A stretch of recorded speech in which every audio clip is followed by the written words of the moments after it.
Hi everybody, Assalamu alaikum. This is Learn English with Amina once again welcoming you in my channel and in my English world, and that is no doubt Learn with Amina. And today I have brought something amazing, and you are ready to seek from me and learn. Let's start. So, if you're a good writer, I would love to say you to become more good and more appropriate person for writing. So, first of all, I just want to talk to you about what is writing.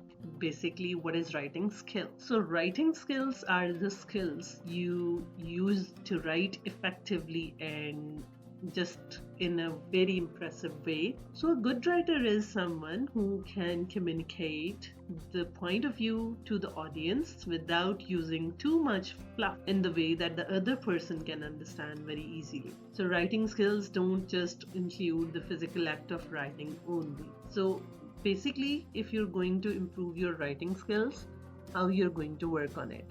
Let's start, people out there. First of all, I'll be now moving ahead with why you should learn about common English mistakes. Now, have you ever made a mistake while speaking in English? Well, perhaps you have made an awkward English language situation. Say, for example, after English class, you want to give your teacher a compliment, or so you say that you teach English good. So it look quite a bit of courage to speak with your teacher, and directly if you are speaking to your teacher like that, that doesn't make any sense to the people. Ask you, do you make mistakes, and what kind of you are making mistakes actually. So writing mistakes can actually make your writing haphazard sometimes. So academic English or casual texting language. Say, for example, if you are writing in an academic paper and if you want to know more of opinions, the YDK, so who should be your president? So you can say that try to break the habit of using text language to communicate your ideas. Just write everything completely, and this act of writing will actually make your writing inappropriate if you write in SMS language, in text language. So people for usually writing mostly use slangs words as well. So if you're using that, they are good for conversation, but not while texting only, but not in a written thing. It goes fine. So you better not use slangs in this way. So I have brought for you some examples and tips that you can move ahead and you can learn from me, and this is way you are going to improve a lot. So run on sentences. Basically, example mistake is I am a woman and I am a good mother and I am an office worker. So if you're writing in such a sense, what is the tip? If you can't say it in one breath, you should not write it like that either.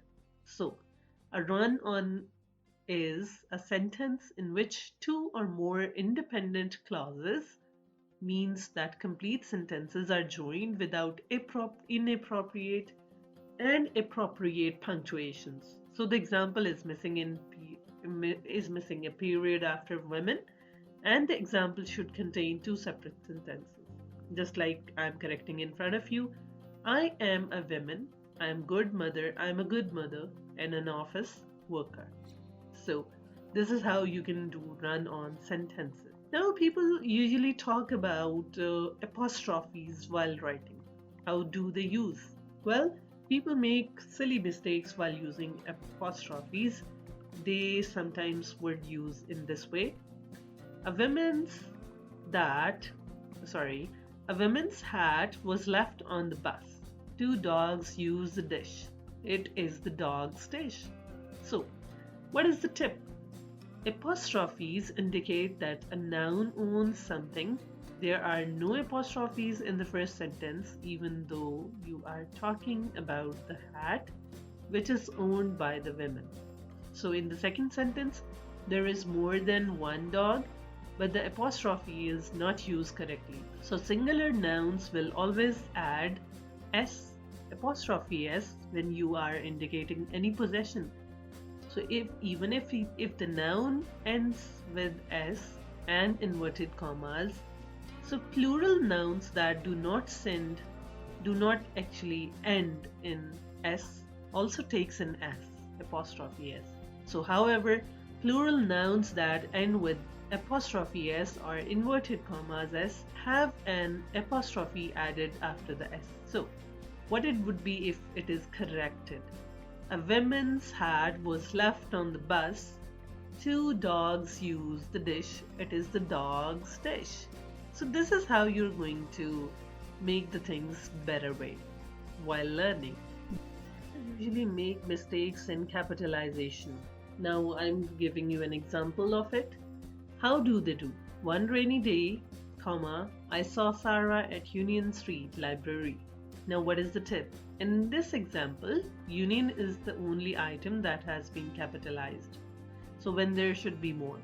In terms of capitalization, ask yourself 3 questions. Is this the first letter in a sentence? If the answer is yes, then you should capitalize that word. In this sentence, the first word is one, so one should be capitalized.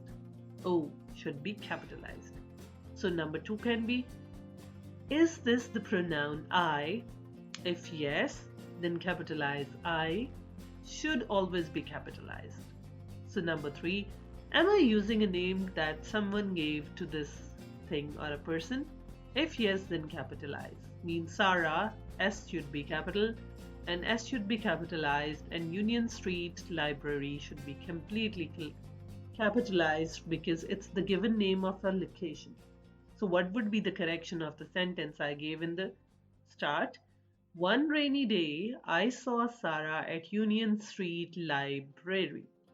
So this is how you are going to improve your capitalization in a head English language. People out there, do you know? Some people think that becoming fluent is another language means talking fast and using big fancy words, and making such things will improve the fluency. So fluency is easy to achieve by simple talking even. If you practice speaking, you will be able to speak faster and more confident. So you will be able to have good comprehension as well. So it's much better to be slow and correct yourself and tone of tons of your mistakes as well. So if you will be fluent in speaking and you will be fluent in thinking, your writing would be automatically improved. So if you follow the above rules, still makes a lot of mistakes when speaking, so you should probably switch to writing for a while. So it's easier to produce correction and corrected sentences while writing because you can use the dictionary and the internet to double check your common mistakes. So you don't have only to be worried about good pronunciation.